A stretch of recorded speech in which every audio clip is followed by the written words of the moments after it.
The Advanced Guide to Microsoft Excel 2013. Working Overtime. Another Computer Mama Guide. Time is money.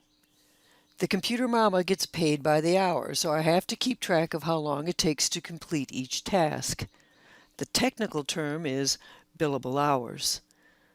Suppose you work for the same clients every week. What if you could just choose your client from a list of accounts?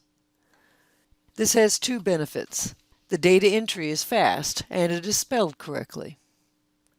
This lesson shows how a little time invested into creating a form can save time as well as gather more accurate information. This lesson shows how to create and modify forms, enter data with combo boxes and form controls, ensure data integrity using data validation. The ribbons we're going to focus on are Data Ribbon and the Developer Ribbon. So if you are ready, please start Microsoft Excel and open a blank worksheet. Labels, Data, Formulas. This form starts with the labels in the header row. In cell A1, type Monday. B1, type Tuesday. Select Monday and Tuesday. This is a range. Use the autofill handle to fill in the series. In cell G1, type Total. If these are labels, and they are, select row 1, go to Home, Font, Bold. Please do this. Select columns A through G. Go to Home, Cells, Format. Click on column width and change the width to 12. Good. We need an equation to add up all of our hours. Add it up. Click on cell G2 and then go to Home, Edit, Sum. Does it work? Enter some sample data on Wednesday and Friday. Does it add up to 24? It looks good. Select A1 through G1, all of the labels, all of the data. Go to Home, Styles, Format as Table. Click on a light style. You will be prompted to confirm that the range is A1 through G12. These are absolute. And our row has headers. Click OK. Try this. Format the rows. Select A1 through G1. Go to Home, Cells, Format. Click on Row Height. When you are prompted, type 20 and click OK. What do you see? The cell formatting makes it easy to read. The row height was increased to make the rows big enough in case someone wanted to write on this by hand. This timesheet will calculate the daily total. Click on cell G13 and go to Formulas, AutoSum, Sum. What do you see? The formula will subtotal the amounts. What else do you see? There's a little option that will allow you to place the formula in the table, inside the table, or below the table. Click on Place Formula in Table Total Row. Try to say that twice. Suppose we work for more than one company. How can we show that? Try this. Add a column. Select column A. Go to Home, Cells, Insert, Insert Sheet Column. There'll be a new blank column A. Do this too. Resize the table. Select cell B1. The table tools will be available because this is part of the table. Go to Table Tools, Design, Properties. Click on Resize Table. Enter the new range. It equals A1 through H2. Click OK. In cell A1, add another label. Type Accounts. If this is a label, it should be bold. Data validation is used to ensure data integrity. Data integrity means that the user typed in the value that belongs in the cell. For example, if you were expecting today's date, it wouldn't work if someone typed in the word Flint. Microsoft Excel uses data validation to prompt and correct for these kind of data entry mistakes. Let's practice with data validation. There used to be a game we played when we were a kid. Pick a number from 1 to 10. Let's do that. Click on cell B2. Delete any sample data that might be there. Now go to Data, Data Tools, Data Validation. What do you see? The default value is any value. You could type in man in the moon if you wanted. Click on the option arrow and choose whole number. It will then prompt you to choose between a minimum, 0, and a maximum, 11. Pick a number 1 to 10. Click OK. Does it work? Go to cell B2 and type 2. That's a number between 1 and 10. Now try typing a higher number. When you click Tab or Enter, what do you see?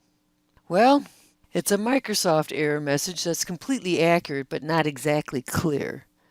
There are only 3 options. Retry, but that leaves the wrong number in cell B2. Cancel, that clears the wrong number in B2. And Help, well, we know what that is. Say this is the first time you saw this error message. How would you know which button to click? Keep that in mind. Click Cancel. Keep going. You can use data validation to create a drop-down list. It's good for data entry. It's accurate. There are 3 steps to creating a drop-down list.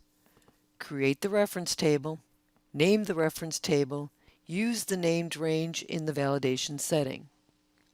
Try this. Create a new blank sheet and enter the following. Type Ann Arbor, Chicago, Detroit, Flint, Brighton, Boston, Houston, Denver. This is our reference list. Select A1 through A8 and name the range. Clients. Click OK. Please rename the sheet. Now try this. Create the drop-down list. Go to the timesheet. Select cell A2. Go to Data, Data Tools, Data Validation. Where it says Allow, select List. For the source, this is an equation, it equals clients. For the input message, please type the following. The title is Our Clients. The messages, select a client from the list. For the error message, please choose the information style. It's not so abrupt when it chimes. The title is Click Cancel and try again. The error message repeats the message. Select a client from the list. Click OK and keep going. Our little input message has a title and a bit of help. What else do you see? Cell A2 has a drop-down list. Try to select a client from the list. What happens if your user types something that's not on the list? When they hit the Tab key, they're going to get our error message. This time, there's some clues as to what they're supposed to do. Click Cancel and select something from the list. Data validation is a great way to make a simple form. If you need something more, Microsoft Excel also has Visual Basic. To get started, you're going to need the developer tools. First, let's make a copy of the timesheet. Right-click, check to create a copy. That's OK. Clear the data that's in the cells and all the data formatting. Now we're ready to begin. By default, you can't see the Developers ribbon. Here's the way to get it. Go to File, Options, Customize Ribbon.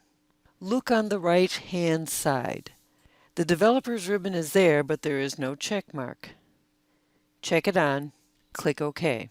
Hello, Developers Tools. The Developers tab is placed on the far right side of the other ribbons. It includes Code, Add-ons, Control, XML, and Modify. Let's build a form with these tools. I've placed my cursor off to the right so I have room to play. Now go to Developer, Controls, Insert. Click on Combo Box. Drag and drop a small control on the right side of this form. Now you can use your cursor to move it over to the box where it should be, cell A1, and try to make it fit. All controls need to look up their data in a reference table. We'll use the same range that we used in the data validation. Right-click the little combo box and go to Format Control. For the input range, type Clients. That is our named range. And then click OK. There are 2 tests for a control.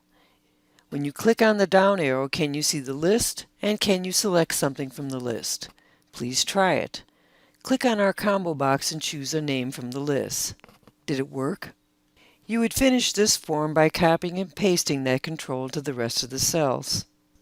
Well, what do you think? We've learned two different methods for creating a form: data validation and using the developer tools. Of the two, I think I would prefer data validation because it's quick and simple. Ollie ollie in free. You done good. You get the cookie. This is the Computer Mama, and thank you for coming.